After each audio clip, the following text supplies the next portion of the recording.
This is Democracy Now!, the Quarantine Report. I'm Amy Goodman. The House of Representatives has approved the most sweeping voting rights bill in decades. The For the People Act, also known as House Resolution 1, passed Wednesday by a vote of 220 to 210, with every Republican opposing the bill.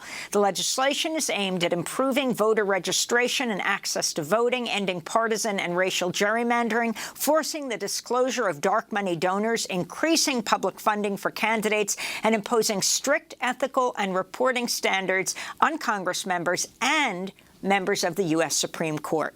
The bill now heads to the Senate, where it's expected to be killed by Republicans unless all 50 Senate Democrats unite to end the filibuster. The House measure comes as voting rights are under attack in courthouses and statehouses across the country. Republican state lawmakers have introduced over 250 bills in 43 states to limit voter access. Meanwhile, the Supreme Court appears poised to uphold controversial voting limits in Arizona in a case that would further gut the Voting Rights Act. During oral arguments Tuesday, attorney Michael Carvin, who represents the Arizona Republican Party, admitted increasing voter turnout, quote, puts us at a competitive disadvantage relative to Democrats. Politics is a zero-sum game, he said. Carvin's comment echoes a famous quote by the late conservative activist Paul Weyrich, co-founder of the Heritage Foundation. In 1980, he said, "I don't want everybody to vote. Elections are not won by a majority of people. Our leverage in the elections goes up as the voting populace goes down," Weyrich said. We're joined now by newly elected Democratic Congressmember Mondaire Jones of New York. It's great to have you with us, Congressman Jones. Can you talk about the significance of what you've just passed in the House and what you want to see happen in the Senate? I'm so grateful to be here with you and your viewers. What we passed in the form of H.R. 1 is of foundational importance. It is literally required to save our democracy from the ongoing flagrant assault on our democracy by the Republican Party. The modern-day Republican Party cannot compete on the merits of its policy ideas. Rather, it is seeking to disenfranchise large swaths of the American electorate, especially Black and Hispanic people in southern states. And so we have to take action as the United States Congress. It's why House Democrats passed what you accurately described as the most important voting rights bill since the Voting Rights Act of 1965. And it is a very large bill, and it contains a lot of great things. The stuff that I've tended to focus on are automatic voter registration to enfranchise an additional 50 million people nationally, independent redistricting commissions as replacements for the practice of partisan gerrymandering of congressional districts that has allowed people like Marjorie Taylor Greene to coast to victory in general election contests simply because they have prevailed in their Republican primaries. And of course, public campaign financing, so that people from working class backgrounds who tend to be more diverse and are certainly more representative of the median American voter are able to win congressional campaigns. And by the way, when that happens, you won't have crazy people completely detached from reality because of their obscene wealth debating the need for $2,000 survival checks in the midst of the worst economic crisis since the Great Depression. So you passed it in the House, H.R. 1.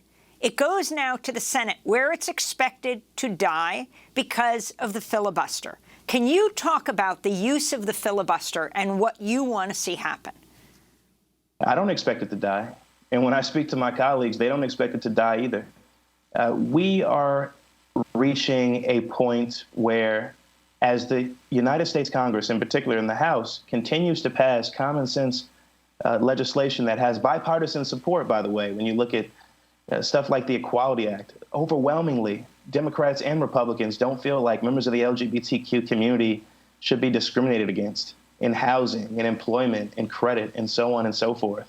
You know, when we passed the George Floyd Justice and Policing Act, that's going to be sitting at the door of the United States Senate, and you've got all these senators and also the president and vice president of the United States who were elected on the backs of Black people and brown people.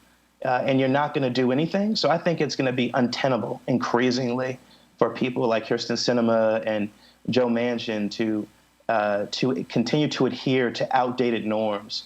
And by the way, the filibuster is a relic of Jim Crow. I wrote yesterday that just as the filibuster was used to block major civil rights legislation a generation ago, its adherents will now be using it effectively to block the Equality Act, which I would think would be personal to Kyrsten Sinema, who's a history maker in the LGBTQ community in her own right, the George Floyd Justice and Policing Act, and the For the People Act.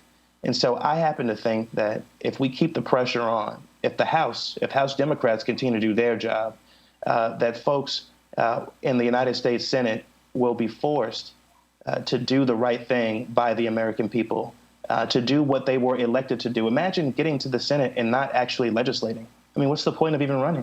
So are you for ending the filibuster?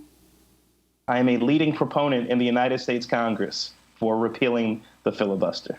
I want to ask you about what you just mentioned, the George Floyd Justice and Policing Act, which the House, as you said, also just passed. The bill named after, of course, the African-American man who was killed last year by a white Minneapolis police officer who pressed his knee into Floyd's neck for nearly 9 minutes. And by the way, he goes on trial, Officer Chauvin, on Monday. The legislation would ban police chokeholds, eliminate qualified immunity for officers. It also seeks to ban racial and religious profiling, certain no-knock raids, and would set up a national database to track police misconduct. Talk about the significance of this.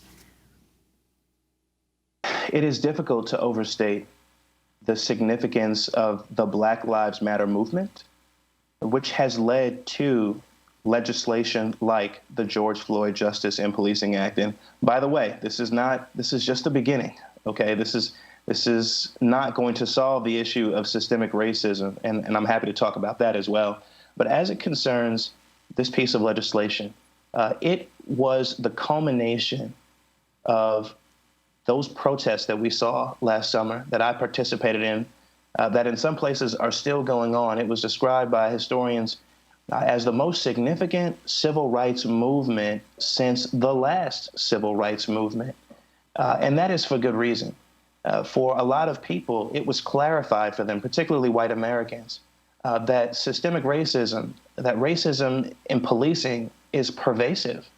And of course, I have made the argument that it is extending to all parts of our society, right? It's the way you condition your ability to get necessary medical care and how much money you have in your pocket after you've deprived Black families as a United States government through policy of generational wealth. It's a largely property tax-based system of public education that results in the concentration of tens of billions more dollars in white communities than in Black and brown communities.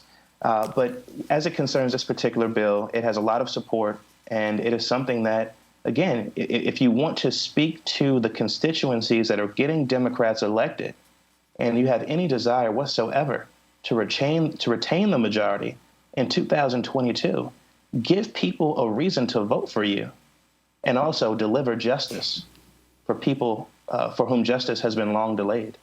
Very quickly, Congressmember Mondaire Jones, you recently wrote a piece in the New York Daily News, Biden must cancel student debt without Congress. Can you explain this and also talk about your own experience being saddled with student debt?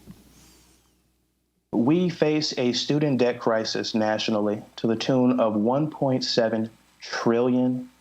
It is unlike anything we have seen. And it is something that must be addressed by Congress. Wages have been stagnant for decades, literally decades, when you adjust for inflation, even as the cost of a 4-year college degree has soared. We saw in the early 90s the average debt for someone graduating a 4-year institution of about $9,000. And of course, now it's closer to $37,000 and some change.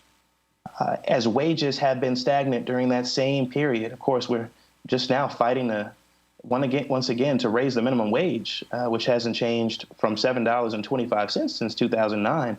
But even before then, wages have been stagnant. And so we have to do this to liberate an entire generation of young people to meaningfully participate in our economy. In my district, in Westchester and Rockland counties, thousands of young people, people my age and below, are living at home with their parents because they can't afford to be independent and own a home or pay rent. And that is because of crippling student debt matched with wage stagnation. The President of the United States can exercise his authority under the Higher Education Act and forgive that debt. But unfortunately, as of now, he has declined to do so. And so we have to make sure that we press this issue. It is an issue of gender justice and of course, economic justice and racial justice and LGBTQ plus justice.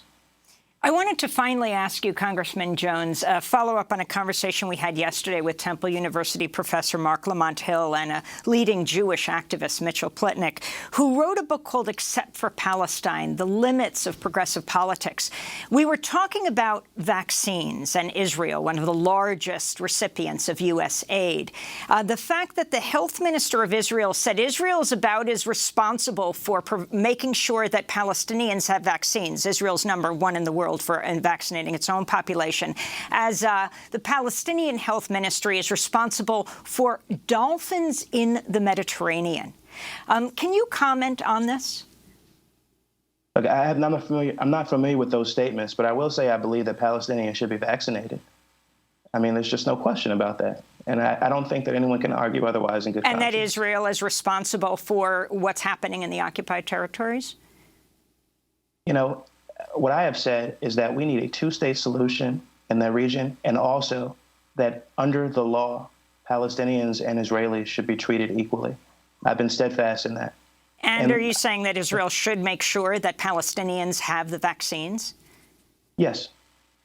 Mondaire Jones, I want to thank you so much for being with us, Democratic Congressmember for New York's 17th Congressional District. Next up, the House passes the George Floyd Justice and Policing Act. We'll speak to the longtime organizer, Mariam Kaba. She's author of the new New York Times best-selling book, We Do This Till We Free Us, Abolitionist Organizing and Transforming Justice. Back in 30 seconds.